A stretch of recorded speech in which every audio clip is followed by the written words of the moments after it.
Miles wiped sweat from his brow, the August sun dipping below the pines as he hammered the final plank onto the cabin's porch. At 32, he'd spent his life mastering wood.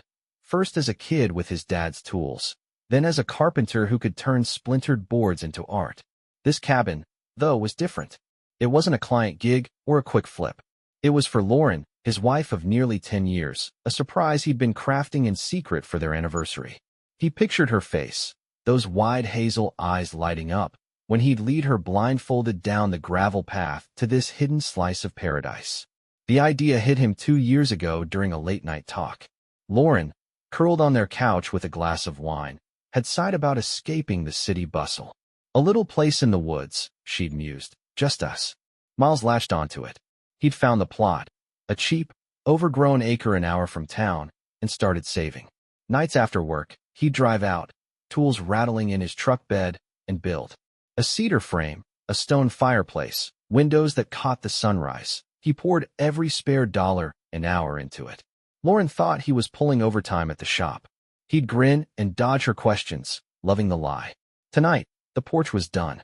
He stepped back, hands on hips, admiring the clean lines. The cabin wasn't huge, just a bedroom, a kitchen, a loft, but it was theirs. He'd carved their initials into a beam above the door, M and L. Tomorrow, he'd stain the wood, maybe add a swing. The anniversary was 2 weeks away, and he could already hear her laugh echoing off the trees.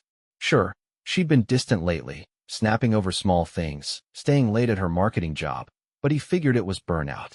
This would fix it. A reset. Miles locked the shed, the forest quiet except for crickets.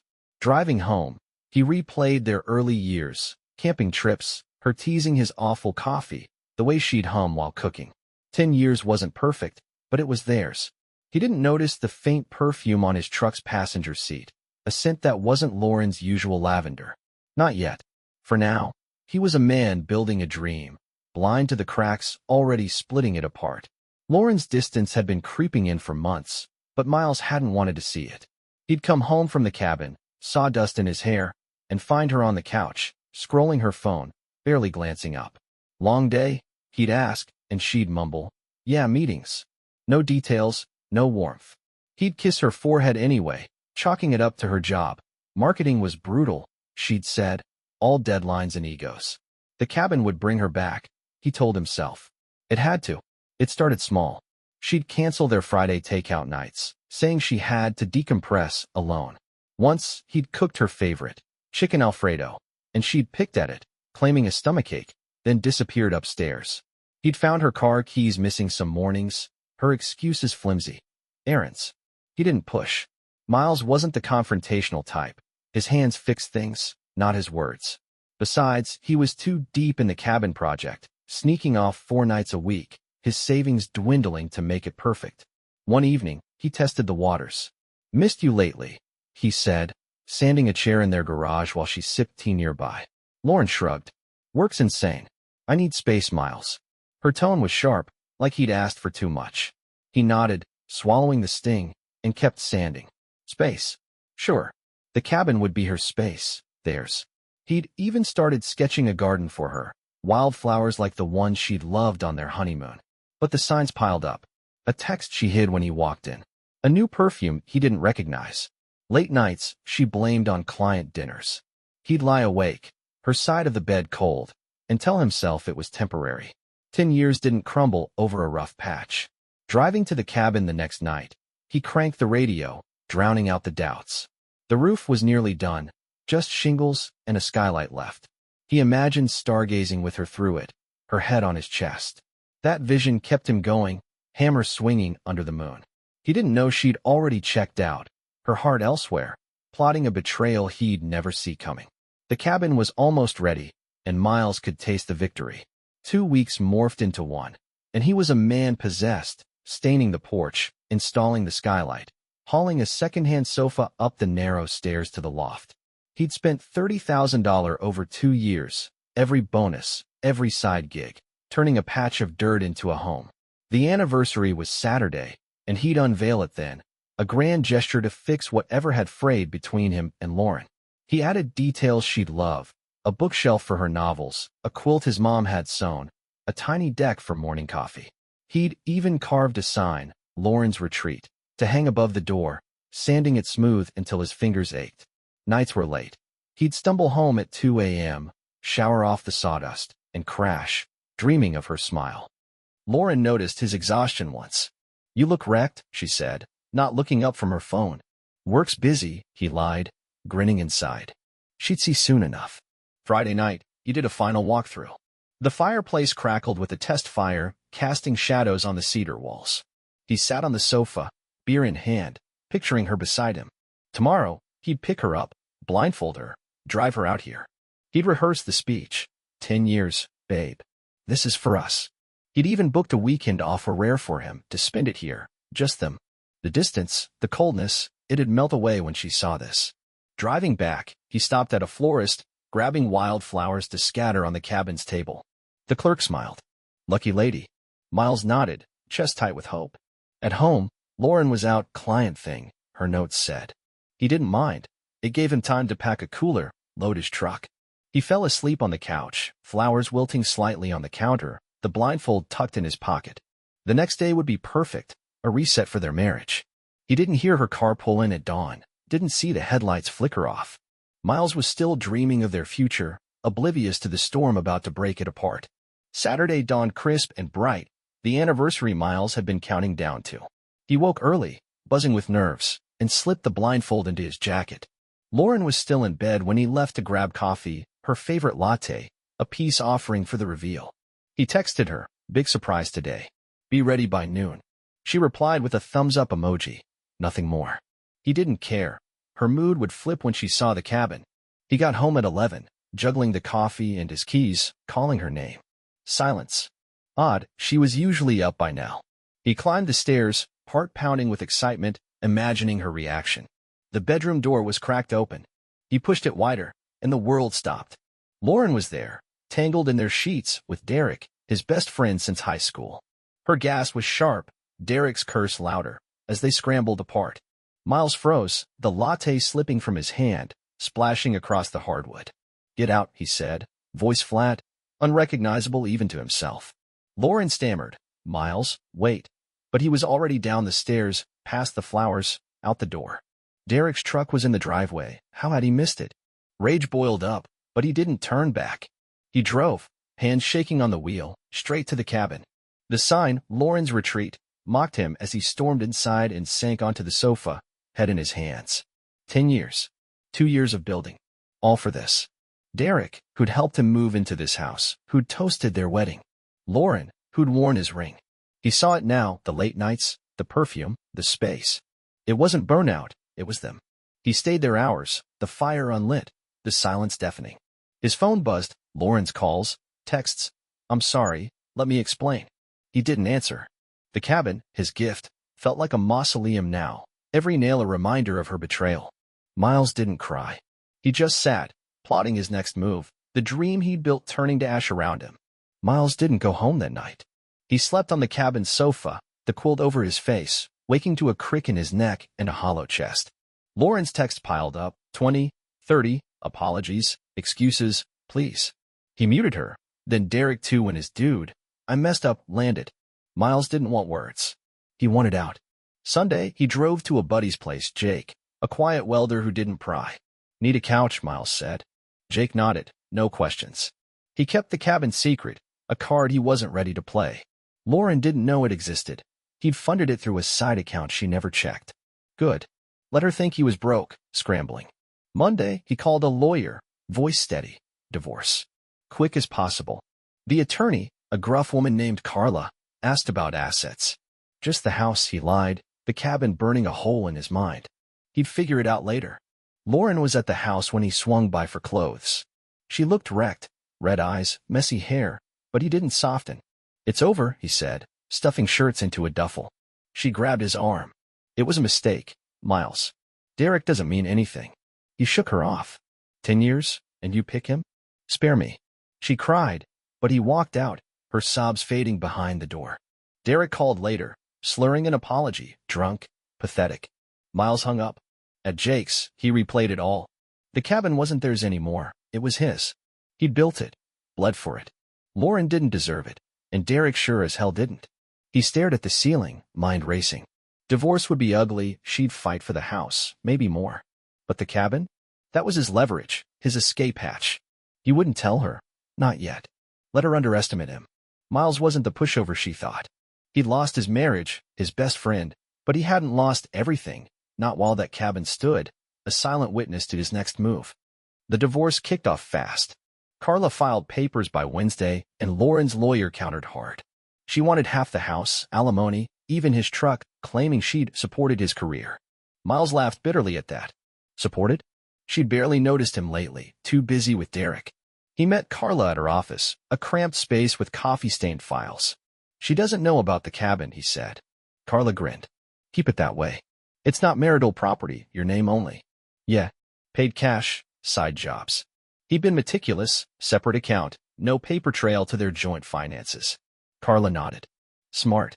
She'll get the house equity, maybe a chunk of savings. But that cabin's yours to do whatever with. Miles leaned back, a plan forming. Lauren didn't stop calling. She'd leave voicemails, tearful, then angry. You're throwing us away over one mistake. He deleted them. Worse, Derek went public, posting on X about taking what's mine, tagging Lauren in smug selfies. Friends texted Miles screenshots, outraged on his behalf. It stung, but it lit a fire. Let them gloat. They'd see. He met Lauren's lawyer at mediation, a slick guy in a cheap suit. She's entitled to half, the guy droned. Miles stayed cool. House is all we've got. Split it. Lauren sat across, avoiding his eyes, thinking she'd won. She didn't know he'd already moved the cabin's deed to a trust, Carla's idea, locking it away. The mediator set a date to finalize, and Miles walked out, the secret humming in his chest. That night, he scrolled Derek's posts, the comments piling up, some mocking Miles, others calling Derek a snake. He didn't reply. Instead, he drove to the cabin, the Lauren's Retreat sign still up. He ripped it down, splintering it with an axe, the initials M and L cracking apart. She'd get her half of nothing soon enough. He wasn't just leaving her, he was outsmarting her. The cabin wasn't a home anymore. It was his ticket out, and she'd never see a dime. Miles didn't waste time.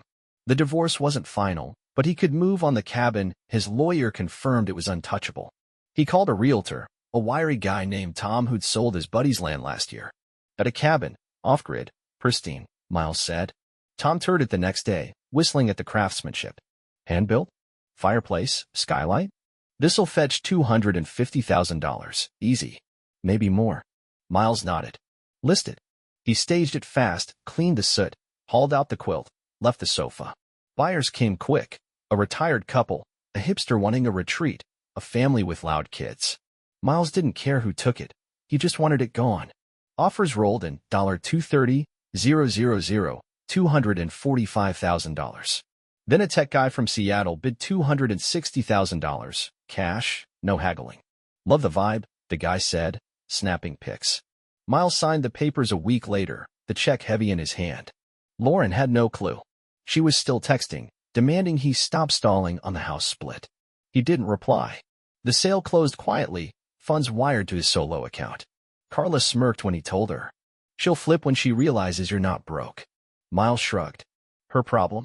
He banked the cash, minus a chunk for taxes, and sat on $220,000. 2 years of work, now liquid freedom. He drove by the cabin one last time. The tech guy was moving in, boxes on the porch. Miles felt a pang. Those walls held his sweat, his hope, but no regret. It wasn't his anymore, and neither was Lauren. Back at Jake's, he started sketching furniture, not homes. Tables, chairs, stuff he could sell. The cabin money wasn't a cushion, it was a launch pad. Lauren thought she'd cleaned him out in the divorce. Derek thought he'd won. They were wrong. Miles was just getting started, and they'd never see it coming. With the cabin sold, Miles didn't sit still. He rented a workshop downtown, gritty, cheap, with room for saws and lumber. The $220,000 became seed money. Tools, wood, a website. He'd always loved furniture, clean lines, sturdy builds, and now he turned it into something real. Miles Woodworks launched in a month, first with a coffee table he posted online. It sold in hours. Then a bookshelf, a bench, orders trickled, then poured. Word spread. Locals loved the story. Carpenter scorned, rising up. A blogger wrote him up, from heartbreak to handcrafted, and sales spiked. He hired an assistant, a kid named Sam, to handle shipping. By spring, he was pulling $10,000 a month, reinvesting every dime. The workshop hummed, saws buzzing, varnish sharp in the air. Miles worked late, not out of need but drive. This was his now. Lauren and Derek unraveled meanwhile. Jake heard it first. Derek dumped her, tired of her drama. She'd moved into a dingy apartment, job shaky after too many sick days. Derek's ex-post turned bitter, whining about crazy exes. Miles didn't gloat. He didn't have to. Friends sent updates anyway, Lauren asking about him, Derek spiraling into bar fights. Their win had crumbled fast. One day, Miles delivered a table to a client, a lawyer who knew Carla. "Heard you outsmarted your ex," the guy said, grinning. Cabin was genius. Miles nodded, setting the table down. Had to be. He didn't linger on it. The past was lumber, cut, shaped, sold. His life was here, sawdust on his boots, orders stacking up. He traded a dream home for a dream life, and it fit better than Lauren ever had. She'd wanted half of nothing. He built everything instead. 6 months post-divorce, Lauren showed up. Miles was in the workshop, sanding a chair, when Sam poked his head in. "Some ladies here." Looks upset. Miles knew before he saw her, Lauren, thinner, eyes puffy, standing by his truck. "Hey," she said, voice small. He wiped his hands, waiting. "Can we talk?"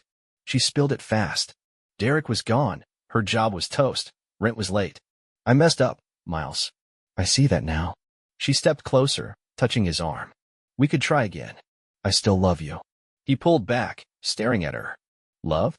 After the bed, the lies, the lawyer? You loved what I gave you," he said. "Not me." She cried big, messy sobs. "I was stupid. Derek was nothing. You're everything." He didn't budge. "You picked him. Live with it." She begged, promised change, but he saw it, same old Lauren, grasping when she hit bottom. "I've got work," he said, turning away. She yelled after him, "You're heartless." But he shut the workshop door, her voice fading. Later, Jake asked, "Regrets?" Miles shook his head. "She regrets. I'm good." He finished the chair, shipped it out. Lauren's plea was noise, desperate, hollow. He built her a home once. She torched it. Now he built for himself, and no sob story would drag him back. She'd lost more than him this time. A year after the sale, Miles stood in his new shop, a bigger space, leased with profits. Shelves lined with oak, a team of 3 now, orders from across the state. He bought a loft nearby, industrial, open, his. No cabins, no wives, just him and his work. The betrayal was a scar, not a wound, faint, toughened over. He'd heard Lauren was couch surfing, Derek in some dive bar rut. Friends stopped updating him. It didn't matter. He'd won, not with fist or spite, but by walking away, building better. A client asked once, "What's your secret?" Miles grinned. "Cut the dead weight." They laughed, but he meant it. One night, he sat on his loft's balcony, beer in hand, city lights blinking below. He thought of the cabin, someone else's now, a memory he'd cashed out. Then Lauren, a ghost he'd exorcised. He'd given her 10 years. She'd given him a lesson. Worth it, in a twisted way. Miles Woodworks was his dream now, and it didn't cheat. He toasted the air, to the man he'd become, free, whole, unapologetic.